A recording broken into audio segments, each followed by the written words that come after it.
This is E-Commerce Uncensored. Brought to you by Fast Forward. We're coming to you fully loaded and exposed with all the strategies and techniques for growing your e-commerce business. Hey everyone, and thanks for joining us on another episode of E-Commerce Uncensored. This is episode number 166. My name is Kevin Manell, and I'm here with Jason Caruso. We have a pretty exciting episode today. We're going to kind of we've been talking a lot recently about our kind of partnership and some of the success our business. And we're going to talk. We have a very special guest today. Right, Kevin, we've been talking a lot about this little side business that we have that's not really that little. Not really a side business anymore. Yeah, and we have actually our partner, Lloyd. Jared. Hey, how's it going, guys? What's up, buddy? But before we get into this awesome interview / episode, we have to talk about our favorite growth marketing platform, which is going to be a big part of our conversation today with Jared, I'm sure. And that's Klaviyo. Yes. Klaviyo is the best, the number one e-commerce, email, now SMS. What else does it do, Jason? All these other... It does all kinds of stuff. And Jared actually, I think a few weeks ago said that, or a couple of days ago actually, says, I never knew email can make this much money. Jared, did you say that? Yeah, absolutely. It's Are you seeing, we're seeing like crazy numbers with email. You're like this is crazy.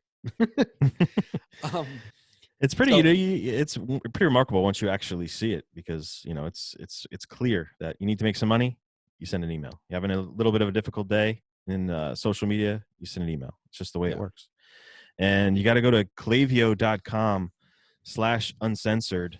That's KLAVIYO.com/uncensored to schedule a demo with them and sign up for their, what is it? They're free. They have a free account up to 250 subscribers that you can try it out, but they also have a demo that you can try it out. So you got to check them out. Then you got to go check out Brex, which is a perfect situation when you need some cash flow. And we all know that cash flow can be a serious issue, especially in times like these. Yeah, and it was funny. We talked about this before. Like one of our clients, we went in their back end to Shopify and we saw like a Brex application. we said to them like, do you have an application with Brex? And they're like, yeah. And we're like, we hope that you told them you came from us. They said, yes. Go ahead. I'm sorry. Yeah. If you go to brex.com / it's actually just brex.com, brex.com, and use promo code uncensored while you sign up and apply.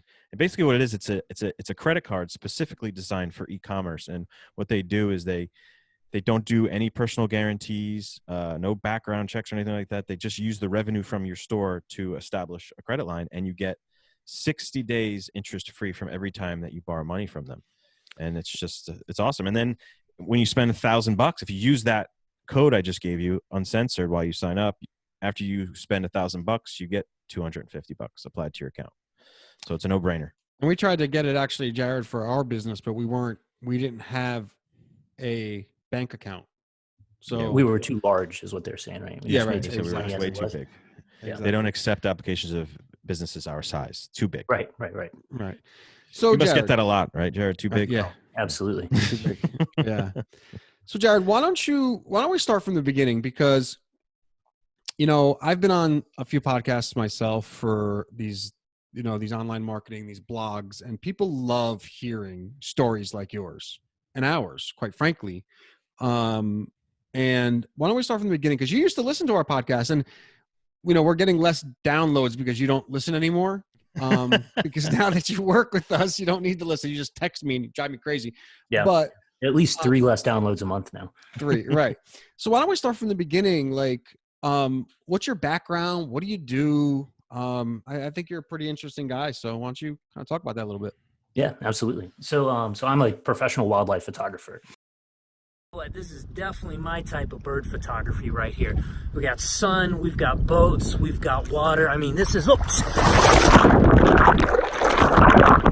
I'm traveling to the Pryor Mountains of Montana today in search of one of the most extraordinary herds of wild horses in the world.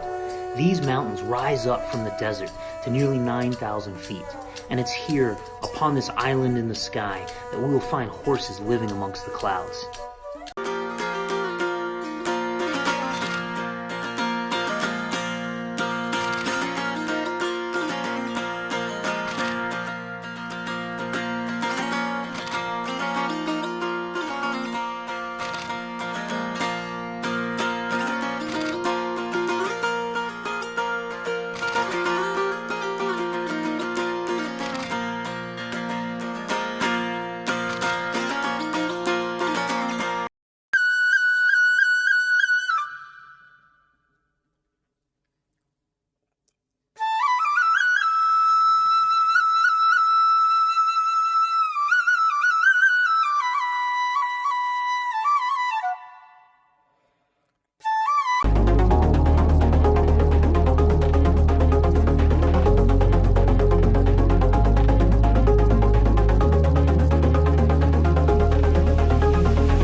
Which basically means that I'm the guy that everybody hates because I get paid to travel around the world to amazing exotic places, hang out with cool wildlife, and get paid for it pretty much.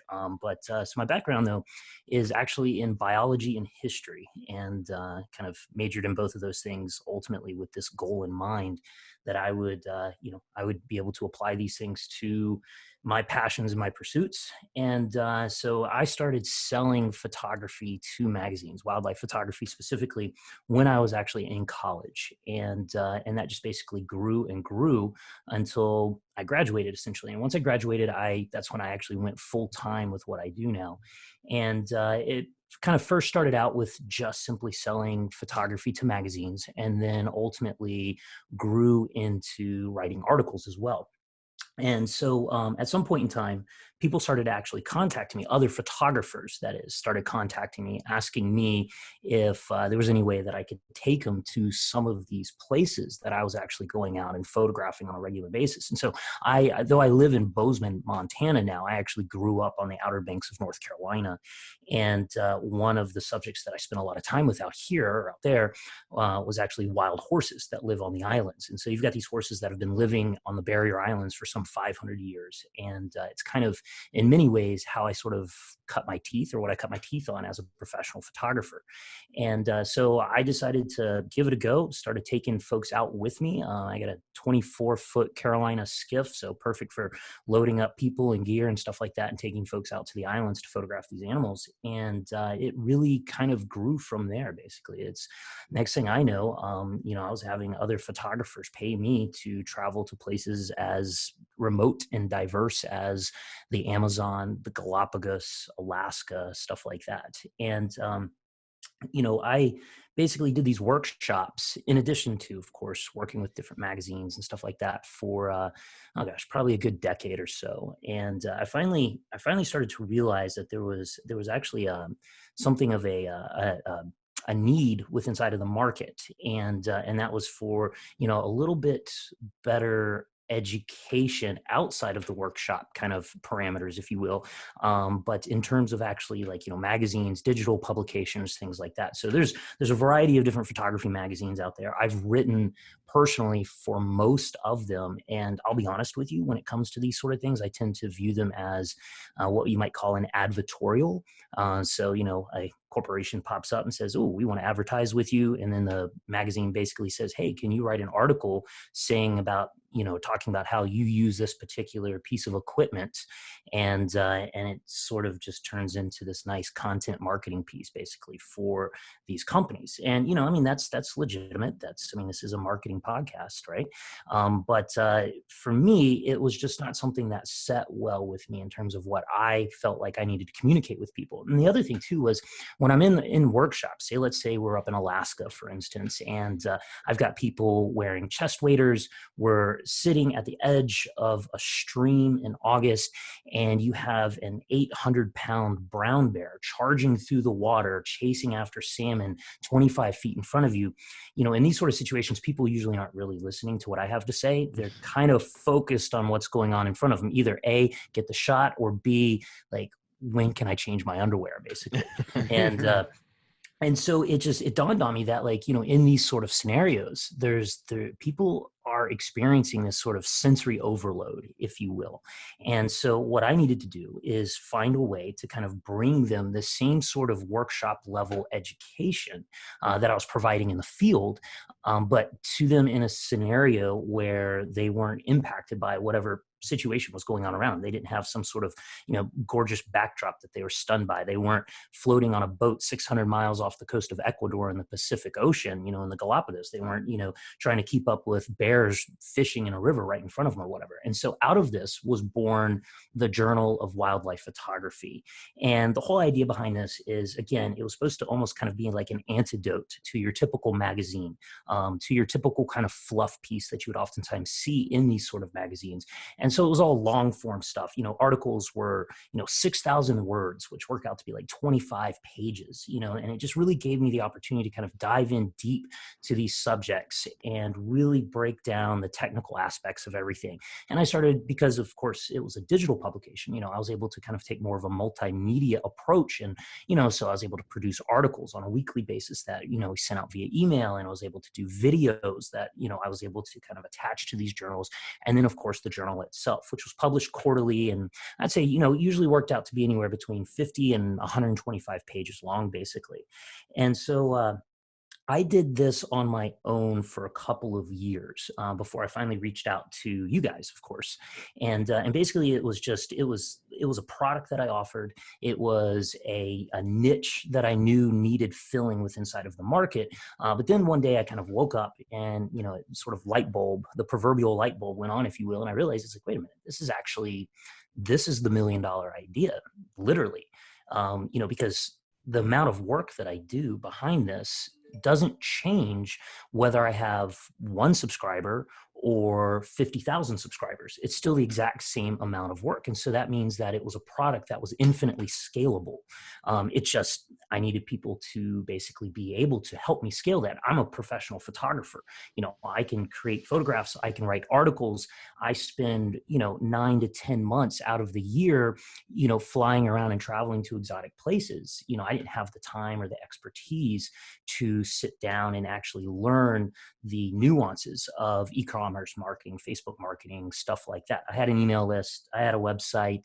I was making sales. I was probably generating maybe $30,000 a year off of the article or off of the journal itself as it was, which, I mean, that's not bad. That's respectable. You know what I mean? For just something that was totally being done on the side. And I think that should, also say kind of like, what sort of need that this product actually did fill. If, with no marketing expertise and very little effort, it was producing $30,000 a year. But I started listening to this podcast out of desperation because, when I realized that, this was something that could be grown much, much, much larger than what I was already kind of performing at, I started basically researching. I started trying to find out information about, marketing and stuff like that. I came across e-commerce, Uncensored, and I really liked the podcast. I liked the show for a lot of different reasons. I wasn't a big fan of the kind of, quote unquote gurus out there. Basically, I liked the kind of like down home, like in your face nature of this marketing organization that was kind of,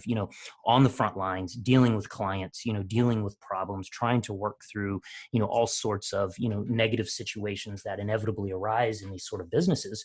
And so I started listening to you guys, and, I listened for a couple months, and, again, I do a lot of traveling, and I actually had to drive from North Carolina to Montana. So, good 36 hours of nonstop driving. And in that process, I just went ahead and binge listened, I guess would be the right word, to literally every single show you guys had ever made.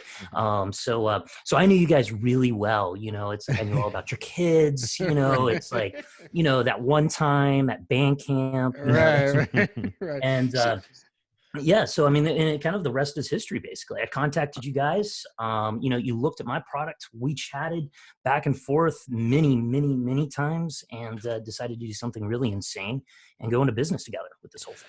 All right, so there was a lot there, and Yeah. that was awesome. But I want to just set the stage a little bit, because you didn't mention this, and I was hoping that you did. Who have you worked for in the past? So I've worked for everybody from BBC, National Geographic, National Wildlife, Ranger Rick, PBS. I've been around, few TV different shows. You've been on. Yeah, You had yeah, a I know. TV show. I've co-hosted television shows all about wildlife photography that were viewed by 60 million people around the world. Yeah, I've Right. So worked on documentaries for the BBC, stuff like that. right, and that was one of the things when you came to us, right? Like, you know this. People come to us every day, like, hey, I need a pro. I want to become partners with you guys. I can't afford to pay you, right? And we normally just say no. It's just not something that we get into. It's just most of the time people are coming with us with they don't really have a product. They just have like a shell of a product, and like there's just a lot of heavy lifting on our end. But when you approached us, I remember I was looking at your stuff. I read your about page, and you told us about your sales. You were like, yeah, I'm getting $30,000, somewhere you said around there a year.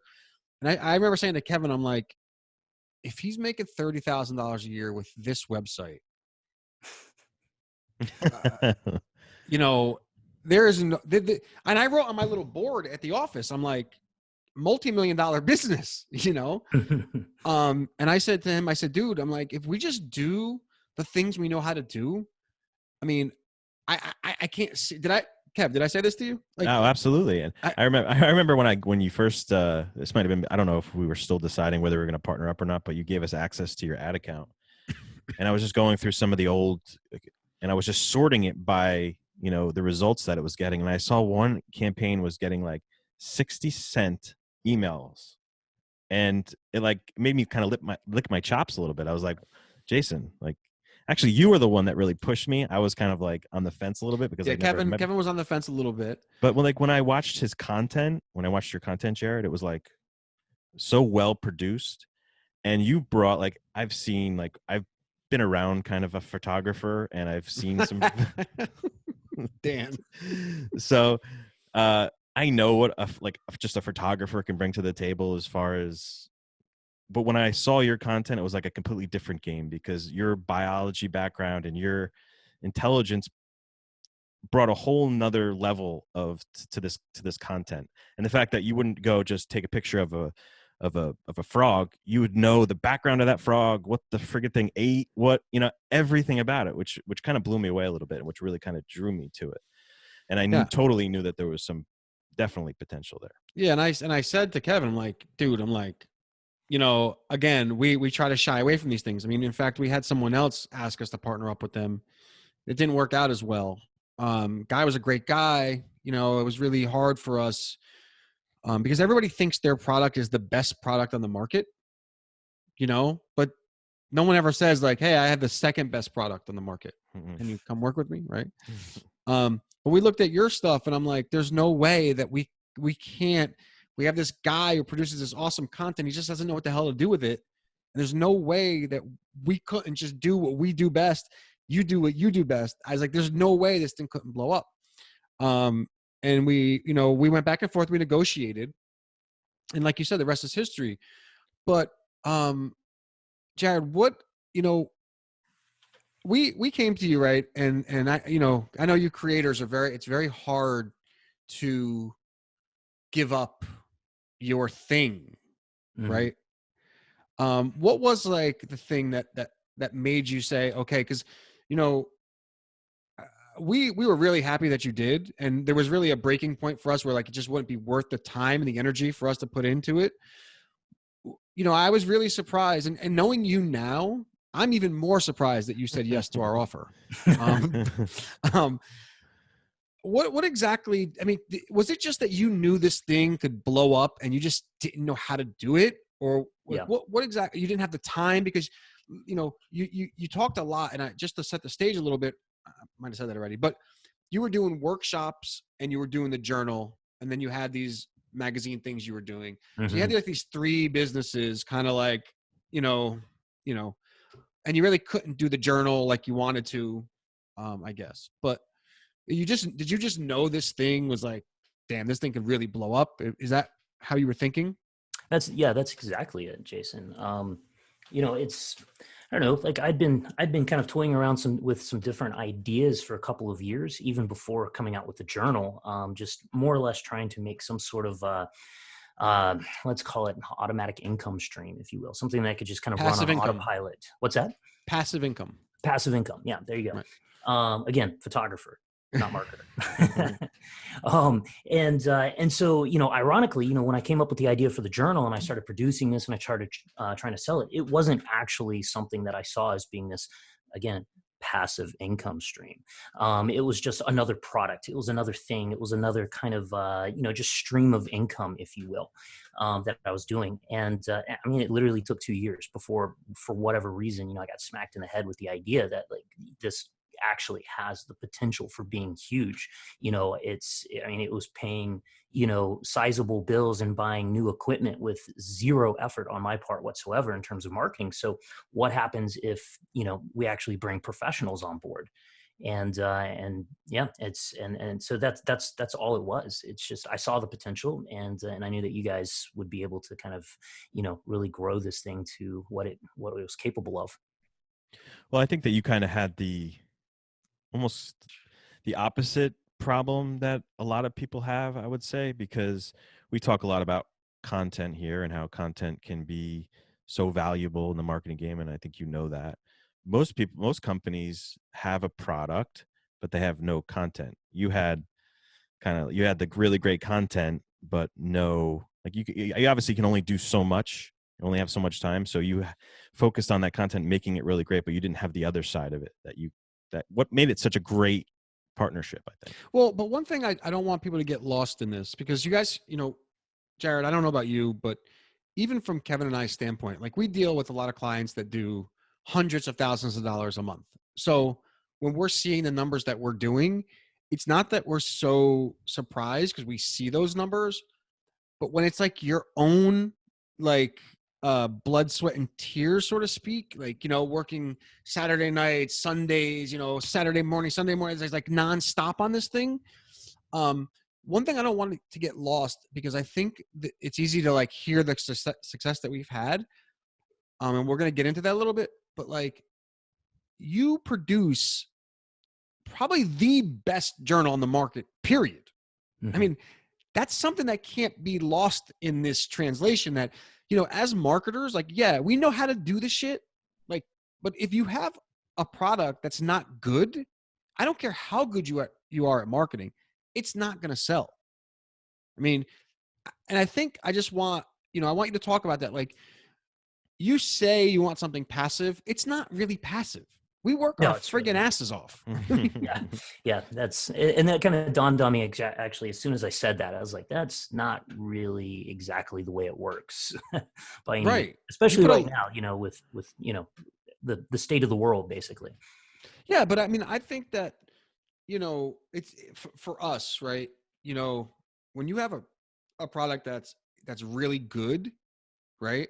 It's just a matter of finding the right mechanism to sell it, right? How do you do that, right? Like, I remember when we first started, and we'd make, like, you were making, you said 30,000 a year, so call it, I don't know, 2,000, 3,000 a month, right? Yeah, something like that. Okay. And I remember like us texting back and forth when we were doing like 1,000 a day, then like 2,000 a day, then like 3,000 a day, and then we've done 8,000 a day. Mm-hmm. And our minds are blown just as much as yours is, because like it's insane to us to see this. But it comes back to the product. It comes back to how good the product is. I mean, how many members we have now? We have almost 5,000 members. Mm-hmm. Remember you said to me, if I can get to 20,000 members, he's like, you're like, it'd be like a dream. We're going to be there. I said 1,500 actually. Oh, you did say 1,500. You're right. If we could do 1,500 in a year's time, that would just be extraordinary. And we've done what, 5,000 in 6 months? And yeah, in 6 months. What do you think? I know Facebook, we're going to, we talk a lot about Facebook, and I know you'd probably say Facebook. But what are some of the things that you feel like that you've learned through this process in terms of, what people on the other end, if somebody's in your position, what are some of the things you've learned about this business, about the different things that we're doing now compared to what you were doing then? What can you teach some people who may be on the other side of this, listening to this, like, shit, I have this awesome product, I just can't figure it out? Yeah, absolutely. So, I mean, I think that like that's the foundation, right? You actually have an awesome product that is extremely important. But moving forward from there, though, it's kind of the two, I would say, pillars that I have seen of our success thus far has been having an amazing kind of offer, if you will, for ads and stuff like that to try and draw people over. We have given away $6,500 workshops to Yellowstone in the wintertime with me, all inclusive, and we're currently giving away a $13,000 lens. And so these are offers that are just, I mean, you can't refuse them. Like, when you think about it, it's like, my God, $13,000, that is, when it comes to wildlife photography and my market, I mean, that is a really expensive kind of cost of entry. It costs a lot of money just to be able to enter this game. And so that does, of course, become this,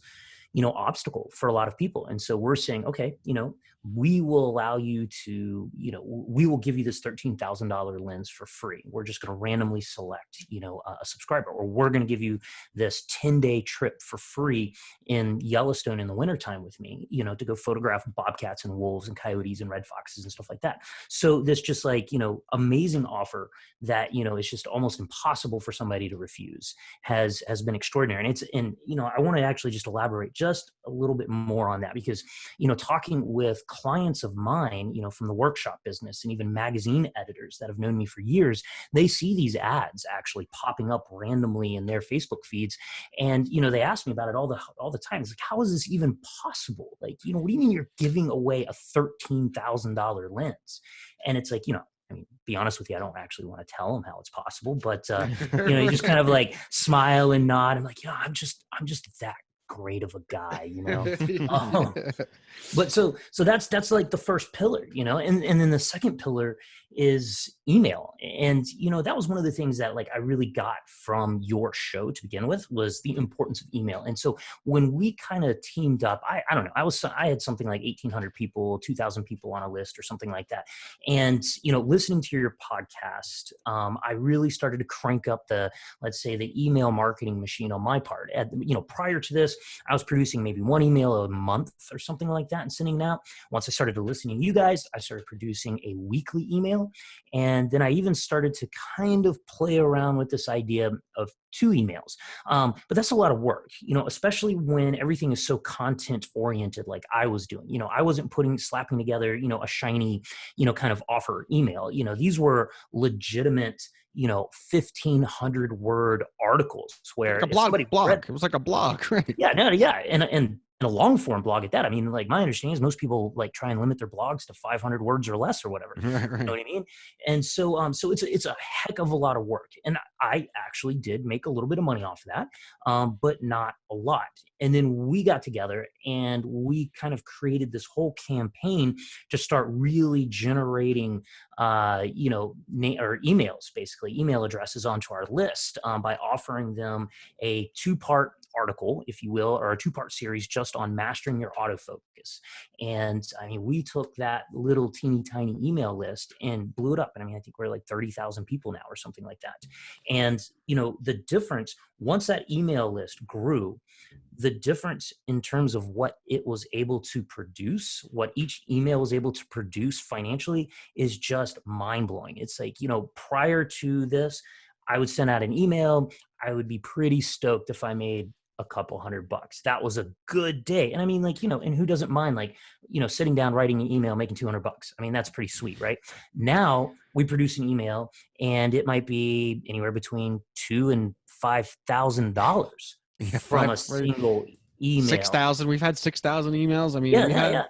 So, I mean, it's like, that's just nuts. And so then it becomes this whole thing. It's like, so email is definitely, from what I've seen, it's all a matter of scale, basically. If you have 100 people on an email list, it's going to be pretty darn tough to make $6,000 off of an email. When you have 30,000 people on an email list, and not just 30,000 names that you've been able to kind of gobble up off the internet, but 30,000 people that legitimately wanted to be on this list, it has a totally different potential for business, basically. And so, I mean, really, that's the two things: the offer, and then just this fabulous email list, and just keep sending them content through that. What's interesting, Jared, is that those two things that you just mentioned, we did not talk about prior to this call. I had no idea what the two things you were going to elaborate on are. But Kevin and I know you haven't been listening much, but Kevin and I have been in people's heads just saying, like, the offer is so important. And then we talk about Klaviyo and we talk about email. You even push back on us. You're like, well, why do I hear Klaviyo all the time? Like, why do we got to use it? And then you started seeing all the numbers. You're like, oh, then what'd you say to me? You sent me an email. You're like, now I know why you guys want to use it. Right. Yeah, I had been using. I had actually used Constant Contact before that, and and it was easy to use. That's for sure. It was very graphical. It had a nice what do they say, GUI, graphical user interface, stuff like that. And Klaviyo was definitely a very, very, very different sort of beast altogether. But man, when you log in and you see that, like, oh, your emails this month have produced $71,000. It's like, ooh, I like this program. I like seeing that my emails have produced $71,000 this month. That's awesome. But the offer, like you keep saying, the offer is the key. And at the beginning of this thing, like we started working together in September, we didn't really do anything so extravagant. We put the offer on a landing page. We saw people were going to buy it. And then from that point on, it was just a matter of just making it better along the way, doing new ads, trying different audiences. Instead of trying to do all that shit first, we optimize it as we go. And we keep talking about that over and over again. Yeah, well, because the thing was, like, I'll tell you honestly, when you came to us, I did an audit of your website. And I said to Kevin, I said, if people are buying from this website, I don't even know how to buy from it. And if people are still buying from it, we can make this something big. But then we started playing around with all these different offers. Like, we would try like a camera, and you're like, okay, it worked okay. We went to Yellowstone, and like that would work even better. Yellowstone's big in the wildlife photography. Then we did this $13,000 lens, and like shit just started like insane. And then I'm like, it just hits you that it doesn't matter what the website looks like. It doesn't matter if you have like this designer that's did $20,000 website. If you have a good offer, people will buy it. And then what will happen is you just tweak the landing page. You tweak the look and the feel. And all you're doing is now optimizing what is already working. People don't understand that it's not a matter of your landing page is going to make something work, or it's not like that. It's like you have to have an offer people friggin' want. It's just the way it is. And then you have to know. Now, most people, what they do is they're very scared to send out email. And our attitude is like, look, if you want, unsubscribe if you don't want the emails. We want people on there who want the emails, right?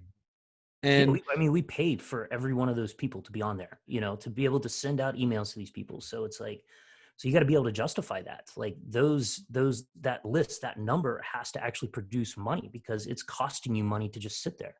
Right. And, obviously we talk a lot about, Facebook taking credit for some of the sales and email, and there's like this cross pollination, and you're always going to get that.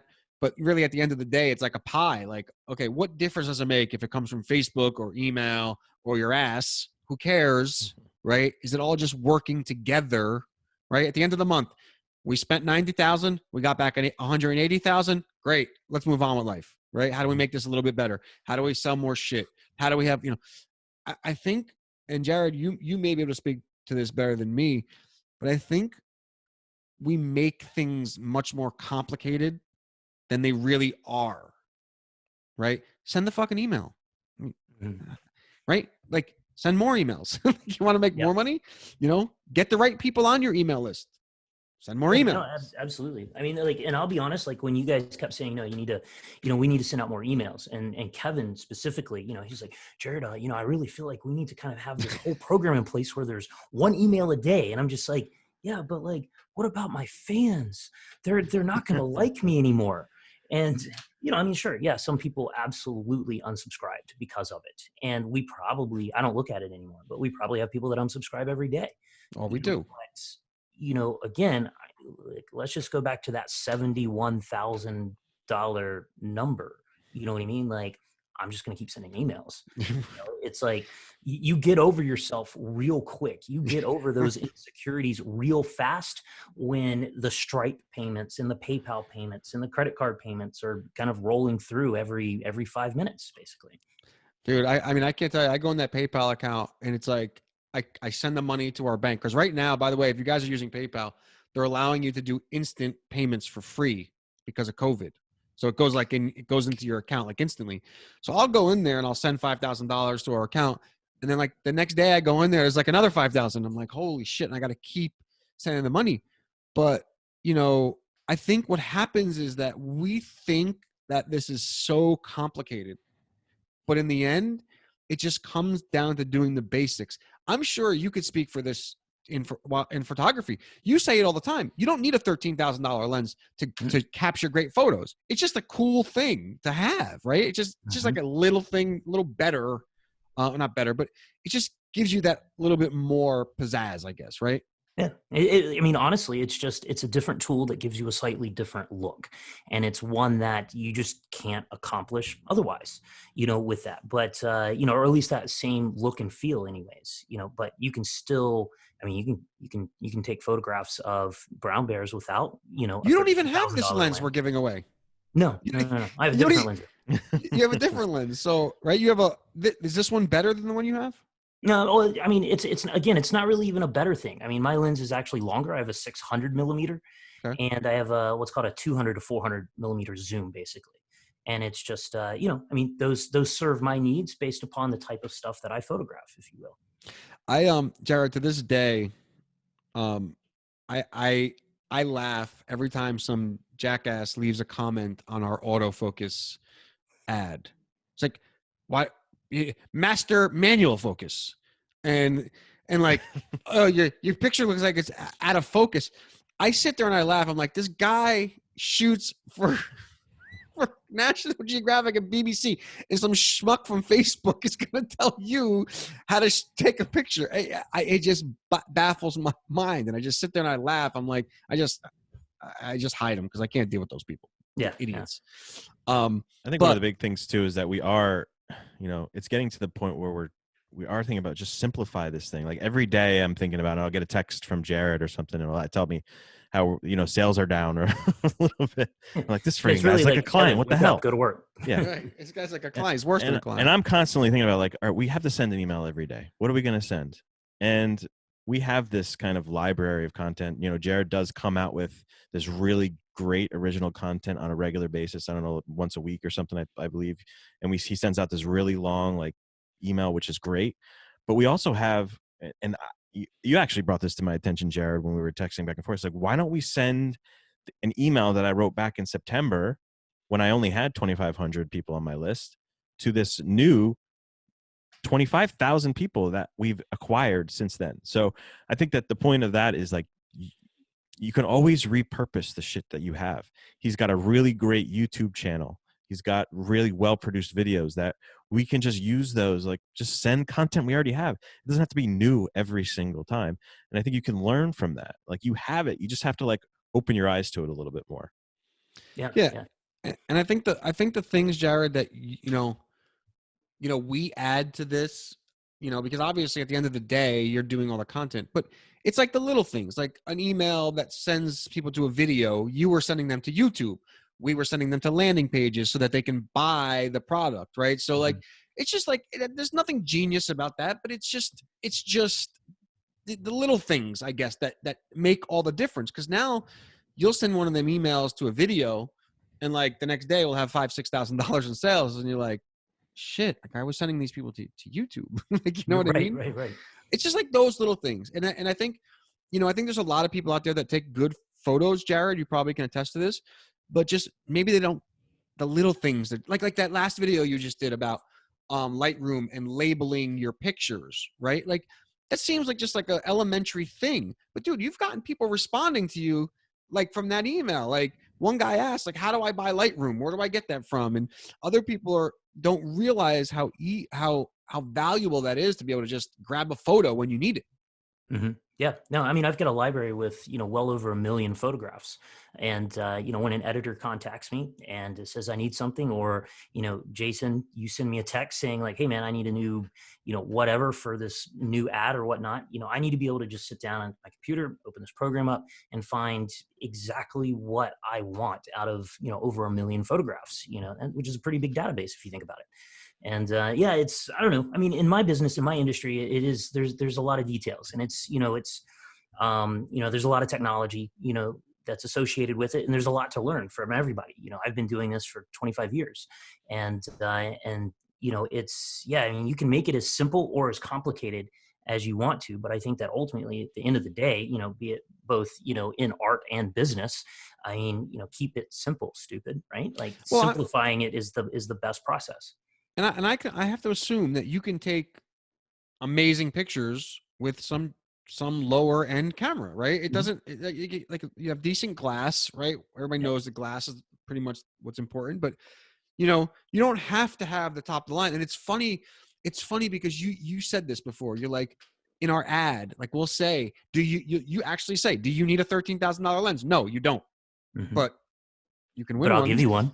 Right. Yeah. And it just comes down to that offer, man. I cannot stress it enough that if you're listening to this podcast and your ads are not working, it comes down to the offer. I'm so glad, Jared, you said that, because we talk about this so much that people probably think that we asked you to say that. And those two things that you just said, we had no influence on. Yeah, no, I mean, and we have experimented with offers. It's like when we first started working together, I was already running a Yellowstone offer, basically trying to give away this free trip to Yellowstone. And it was making, again, like very, very, very, very little money. If I had have continued on by myself without you all's expertise behind this whole thing, it probably would not have even paid for the cost to bring one of these people with me like that. But as soon as there was a little bit of, let's say, marketing wizardry that went behind it, and, y'all's ability to get it in front of people, I mean, that's when things really exploded.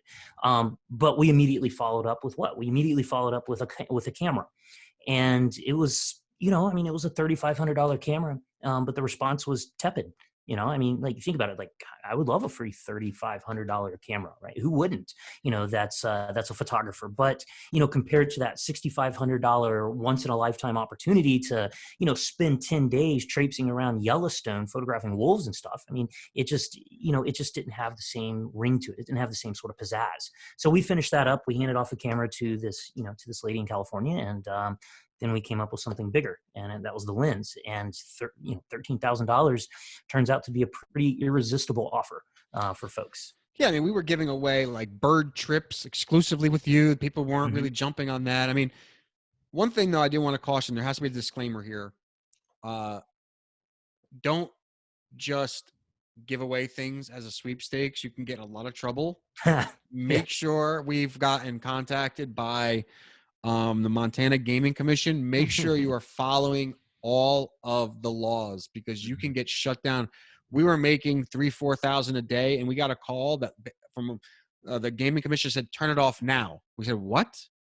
And you have to make sure that, so I don't want you guys to start giving shit away and not realizing that there are laws and there are certain things that you have to have on your website to make sure you are within those laws. And truth be told, man, we almost lost everything. I mean, when they told us some of these things that had to be on the website, we're like, how are we going to sell this thing? And then I remember, and I don't want to take credit. I don't want to sound like an asshole about it, but like, I remember like laboring over this. And you can ask Kevin, I was like looking at the computer, like, man, how can I satisfy the law and still make this thing work? I mean, I didn't know what to do, the truth. And I just started playing around with different things. And finally we found something that's actually working. But you gotta follow the laws, because they will shut your ass down quick. No, I Oh mean, we yeah. ended up having to hire a gambling lawyer in Bozeman, Montana, to take a look at it. And it was, and of course, it was back and forth conversations with the Department of Justice, who was ultimately telling us to shut the whole thing down. And yeah, I mean, that's a really good point. And what it turned out to be is just a matter of semantics. We didn't actually stop doing what we're doing. It's like we just simply had to reword things a little bit and adjust the way the website was designed or the landing page a little bit. And then all of a sudden, all the powers that be signed off on it, said it's okay, said it's perfectly legal. And, We haven't heard from him since. We Yeah, haven't heard from him since. Yeah. Exactly. Yeah. So that worked out, but man, that was a scary time. I remember Was, that. yeah.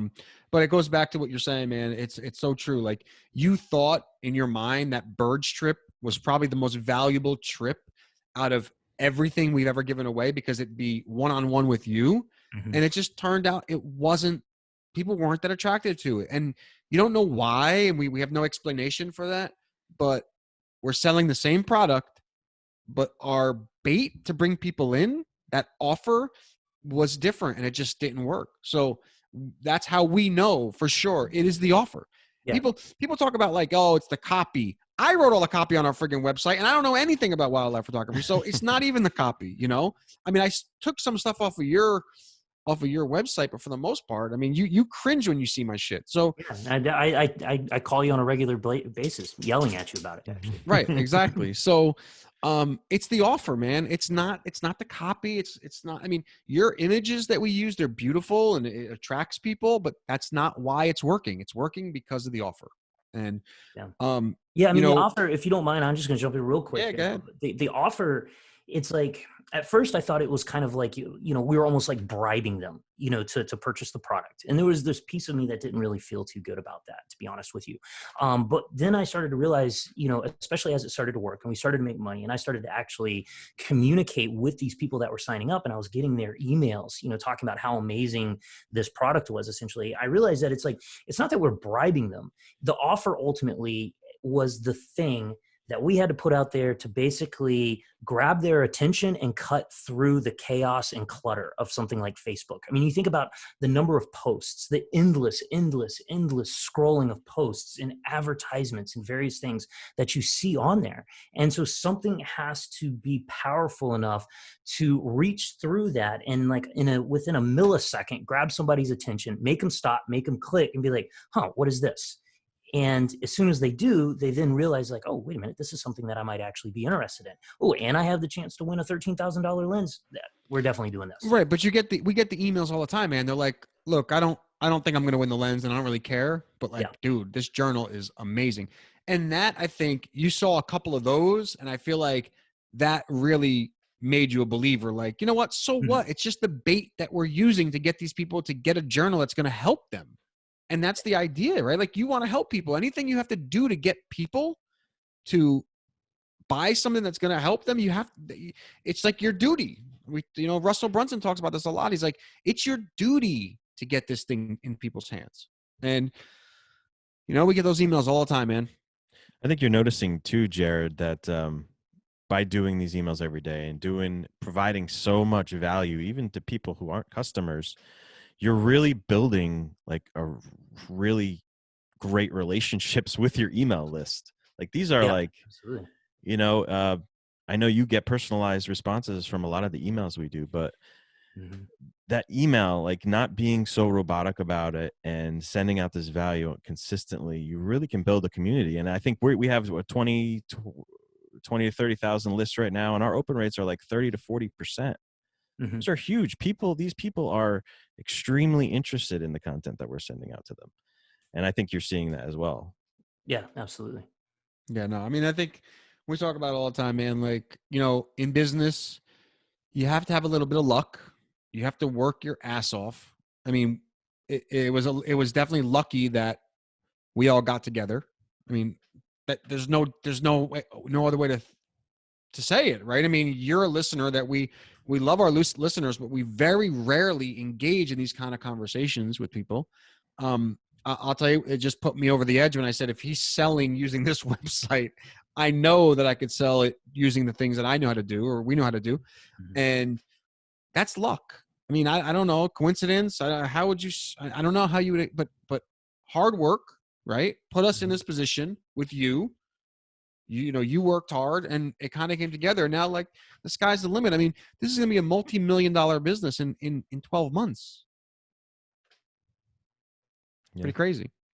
And I think it's just the whole cycle of it is like Jared contacted us because we were providing him with regular value that he could consume. And that's what made that connection. And now he's doing the same thing with his audience. It's very interesting. And then when you called and told us what an enormous fan you are of us, now you wanted our autograph and all that stuff, it was kind of weird. You know, we felt. Told you I'd fly to New Jersey. You guys could sign my chest. You know. We actually we didn't meet Jared until about, when was that? About 2 months ago. Oh, that was a shit show. Yeah. we don't speak of that. Where's your wife? Yeah, at least with your wife, anyways. Yeah, that was the greatest. We're setting up. We are planning trip number 2. Kevin's going to go to a church group, and me and Jared are going to go out. All I need to do is, while you guys do your thing, I'll just sit in the bar and watch something. Exactly. Where are you, Jared? Are you in? I don't even know where you are. Are you in North Carolina now? Or are you in? Yeah, I'm on the Outer Banks right now. Okay, cool. So that's a trip I think we can make to North Carolina for sure. Yeah. You're not allowed here right now, though. No, we're not allowed. Bridges are closed. They won't allow anybody on. So. Oh, really? Yeah.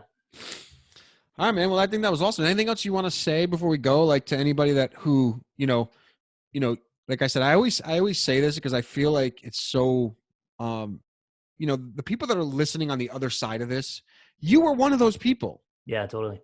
You know, is there any advice that you have in closing for them and just with some of the things you've learned and where we are today and that kind of anything like that? Yeah. You got to trust the process. Don't give up. It's, when you're first starting out with this whole thing and you're trying to build your empire, if you will, it seems daunting. And, you might hop on the podcast, you might hop on other podcasts and you listen to these multi-million-dollar businesses. And it's like, yeah, that's different. I'm not a wildlife photographer. Maybe you had this very specialized niche that you were able to take advantage of that somebody else wasn't. I don't really think that's the case at all. I think it's just a matter of trusting the process and doing the work, getting up every day and putting the time in to do it every single day. Write the emails, create the content, create value. And again, for us, at least, it was all about that offer. I mean, it seems insane to give away a $13,000 lens. But we could buy that lens over and over and over and over again from the profits that we see every single month just by offering that lens. Dude, we can pay for that lens in 3 days. Yeah, exactly. So it seems astronomical. Like, how can I give away something so valuable, But then you realize it's like, well, wait a minute, throughout my life, I've seen companies give away cars before. I've seen, companies give away these all exclusive trips to Fiji before. And then you start to realize that it's like, this isn't like some sort of, charity event. You realize that it's like, they're giving this away because the idea or the possibility of winning that, is ultimately going to generate 100 times the amount that thing actually costs to begin with. Yeah. I mean, there are some laws around that. Like you're supposed to buy the product before, you're not supposed to use the profits of people to buy the product. I mean, there are some, so you got to be careful with that. But I mean, I think to a lawyer if you're going to do it. Yeah. If you're going to talk, definitely talk to a lawyer. We did. And it was, I don't know if we were a little bit further down the road. I think we should have done it earlier. Yeah, totally. But it did give us some peace of mind because they even thought we were pretty much okay. But they were that intermediary for us that made us, just to get our head in the right place. It was like $300 or whatever it was. It was definitely worth it. But I think the content also backs up the offer. You can't run a sweepstakes to give away a lens like we're doing and then just have a shit product. You're just going to piss up a bunch of people. So they work together, because we actually do provide that value in the end. But so people, even if they don't win, they're still happy with. Yeah, but they don't know that beforehand. It's still the offer. I mean, I'm saying that, but like we'd be having probably some different discussions right now amongst the three of us if we were giving a shit product. Well, the offer brings them in, but the journal keeps them. I mean, it's Right. just Well, I'm just saying, like you still have to have something that a is of value. value and Yeah. people buy. Definitely. So, But the offer, Kevin and Jared, Jared, this, right? Like the Facebook ads, they wear out. And No, big time. Yeah. we have to, do things, and we have to refresh them and change things, and like they need attention at all times. But at the end of the day, it's just wrapping that offer in a different just a different way. yeah. It's the same thing. So It's a different copy. It's a different photograph. It's just, a different message. But like you said, at the end of the day, it's still the same end result, though. It's still the same end thing that we're giving away. right, which is the journal. Yeah, man. I mean, we talk on this like we're little kids, man. We're just as excited as we assume you are, because we do this for our clients all the time. But 9 times out of 10, or even more, There you go. nine times out of 10, or even more, they tell us what the offer is, and we have no control over it. At least, with this, it's like we feel like it's ours, because we're constantly brainstorming about like, okay, what's the next thing, or like what, so it's a little bit more like you feel like you own it a little bit more. But yeah, I mean, this has been like an awesome ride. I mean, we're going through a tough time in our country right now with COVID, and I think all 3 of us are very, very grateful that we met, and we're thriving right now, which is kind of crazy. And one thing we didn't mention, Jared, and Kevin and I talked to one of our clients today about that message we put on the website about donating to COVID relief. I mean, that was a game changer. Yeah, it was. That really sparked a lot of interest. And, when we said that we were legitimately giving away 10% of profits to the COVID relief fund through the Center of Disease Philanthropy, I mean, people really responded to that. It's like I probably, with my personal email, I easily received over 200 emails from people reaching out that were just like, this is really incredible. I wish that other businesses had some sort of social responsibility or social ethics like this, to kind of step up to the plate and help out. And, so we don't own a 737 to go fly to China and pick up medical supplies like the Patriots. You know what I mean? Right. We can't donate a cruise ship, to stand in the place of a floating hospital or something like that. But we could give 10% of our profits. And we did that ultimately because we really did care, because we really did want to help. We were actually surviving while other people were not, and as a business here. And so we did this thing that was ultimately altruistic on our part.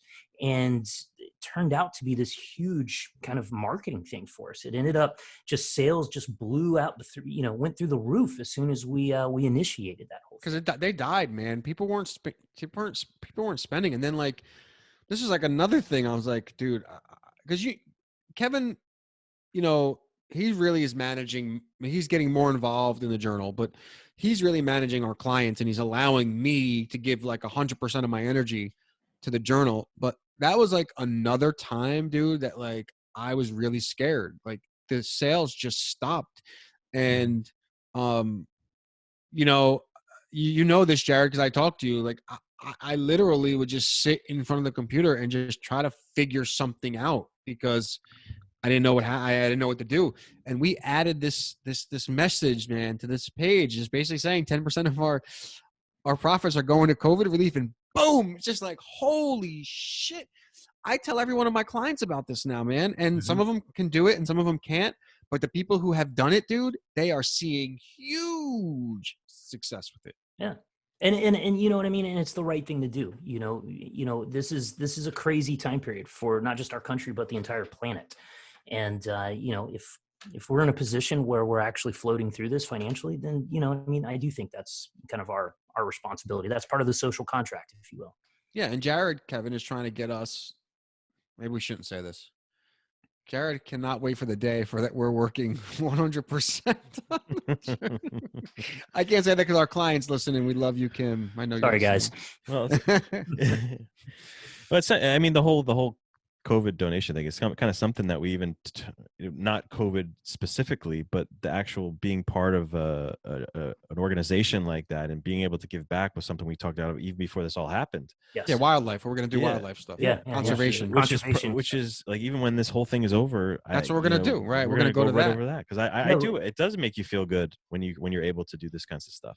We were actually in the process of discussing whether or not we should go the route of setting up the whole business as a nonprofit, partially for that reason, so that way we could actually divert funds and move funds towards, conservation issues that, we felt very strongly about. And we ultimately didn't go that route. But it was kind of right on the heels of those conversations when suddenly this whole coronavirus thing kind of exploded. And it's like, well, we've had the conversations, we were prepared to start moving 10% of, our profits anyways, for other things. And so let's mobilize in such a way to help people out.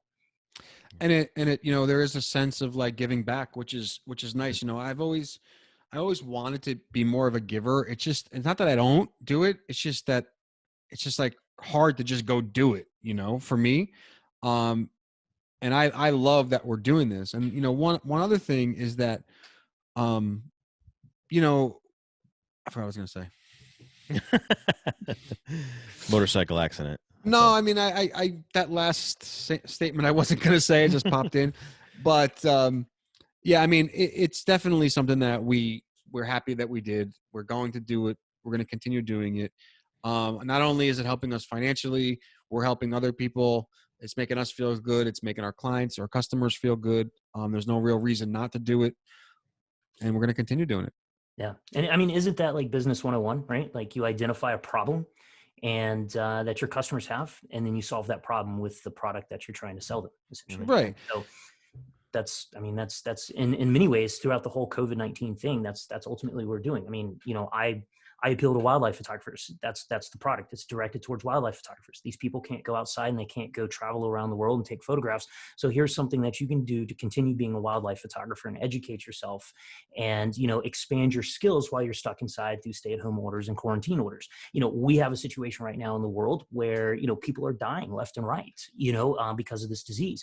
And we need money for funding of vaccinations, for support on the ground, stuff like that. So here's a problem, and we can, as a business, ultimately help to try and solve that problem as well. And, you take these two things together, and that's business 101 ultimately. Yeah. And you always hear people say you have to make, and I've said it before on this show, you have to make, when life gives you lemons, you make lemonade. And I don't think I've ever understood that fully, because it's so like arbitrary. It's like, so like, until this, like life threw us this COVID thing, our sales got crushed, and we turned it into lemonade, right? Like we said, you know what if we give back? Maybe, and that kind of like pushed us to do it. And now it's like, it's paying dividends, like more than we can imagine. Yeah. So and we changed our marketing message through the whole thing too, as well. You know what I mean? Instead of always focusing on like, you hop on Facebook, you hop on, the news or whatever, everything's negative. And so we also changed the marketing message and kind of flipped the narrative, if you will, and made a positive conversation. It's like, look, we're stuck at home right now, but this doesn't mean you need to stop being a wildlife photographer. This is the perfect time to get out into your own backyard and kind of discover the beauty of place. You know what I mean? And like, there was a lot of other stuff we said. This was through, huge series of emails that we ended up putting out. But again, it was, we were able to take a message and we were able to take an emotion that was very negative. That was, basically we're all going to die essentially, and turn it into something that, we now have a, what is it, 1,500, 2,000 people in a Facebook group, for instance. That's, we're all brought to this group because of that positive message, basically. And, right. And so I think that like, so psychologists ultimately call it divergent thinking, if you will. And I usually think of it as like lateral thinking basically, but, we're, in business, we're thinking in one direction. It's very, let's call it two-dimensional, if you will. And you're moving in one single direction the whole time. And then every once in a while, something happens in the world, something happens in daily life or in your business or whatever, that forces you to either adapt or die, basically. And to adapt to changing times, that's when you have to be able to think laterally and you have to start thinking outside of the box. And for us, it was largely changing the narrative. We started doing something positive, both for our customers in terms of, again, that that positive mental attitude, putting together, a photography contest to try and basically dangling $1,000 prize in front of their face, if you will, to try and convince them to go outside and take photographs in their own backyard. You know what I mean? But then also giving $10,000, or excuse me, giving 10% of our profits to, to this philanthropy organization, basically. And so, in doing so, we flipped that narrative. We changed the script, if you will, and it went from something negative to like, we're going to do something positive, and we want you guys to think positively through this whole thing. And I mean, I don't know. I think that our sales, easily doubled from whatever the best times had been prior to doing all that stuff. Yeah, I mean, we were like I said before, we're like, oh, $1,000 we made today, awesome. 2,000, yeah, awesome. Then, like we said, we hit like 3,000, and then I think this is kind of right around when this all happened. And then it was like, boom, $8,000. Like, whoa, where'd that come from? And then it kind of like trickled off a little bit. But our sales this month, if you look, the last 2 days have been slow, just the last 2 days. But I mean, we're averaging just under $6,000 a day in gross. I mean, I've never personally made that kind of money daily, and it's just nice to see. And I think a large part of it has to do with that decision we made to give back. And I think you have to be in a position to kind of, because I'm sure there's a ton of businesses, small businesses that are having a really hard time, that are kind of just like, what do I do? I think you just got to think creatively and think about ways to get your product out there that may be unconventional than what you're used to. Because there's a lot of opportunity right now. I mean, we spoke to a client that's just before we had this call, that's in the event business, and there's no events. Mm-hmm. So we're just trying to take this time where, okay, we're not producing our product at all. So how can we build our community, or build our leads, or get more emails? There's a lot of things that you can do right now, because this economy is not going to dive, not going to be like this forever. It's going to be back, and it's going to come back strong. And I think that's what we've done. I mean, we've, like Jason said, made the lemonade out of lemons. Absolutely. Cool. This was fun. That was fun, Jared. I mean, we've been asking you to come on for a while. I mean, we're really getting a lot of people on the show because, number one, we're all stuck at home, and it's a lot of fun to do. What else are you gonna do? What else are you gonna do? It's a similar situation. Like we weren't able to record in our studio, so we're taking this opportunity to do something we've never done before. We're interviewing a lot of people. Actually, let's say what really happened was when Jared came and was supposed to film it in person, he got COVID and didn't know it. Yeah. We're going with that. I'm supposed to be doing a podcast with you guys. I'm laid up in a hotel with like 103-degree fever, and it was just absolutely miserable. I make it back home, and it was like, I don't know what, 3-4 days later, when suddenly, like, all these people start testing positive in New York City and stuff like that. So so we all are probably immune to it because of you. Yeah, you're welcome, by the way. I hope so. Yeah, thank you. I just want to get it over. It's the least I could do for you guys, Yeah, I just wish I can get the antibody test so I know that for sure. Same boat. There is no doubt you had it. I mean, if you ask me, I'm willing to bet. Dr. Caruso. Yeah, no, I mean, Caruso, 103 fever out of nowhere. Yeah. For 2 weeks, he felt like shit. Headache, dry cough, the cough probably lasted almost a month for me. Yeah. So and Darius at our office had it shortly after you left. He got it, and he had it for like a 3-day period, and he was fine after that. That's because he sat next to me when we ate sushi. Yeah. There you go.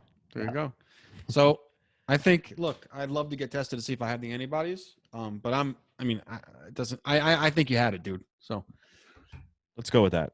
Yeah. You no longer have to be quarantined. Just freely walk amongst everybody. Go ahead. That's right. Yeah. Like Superman now.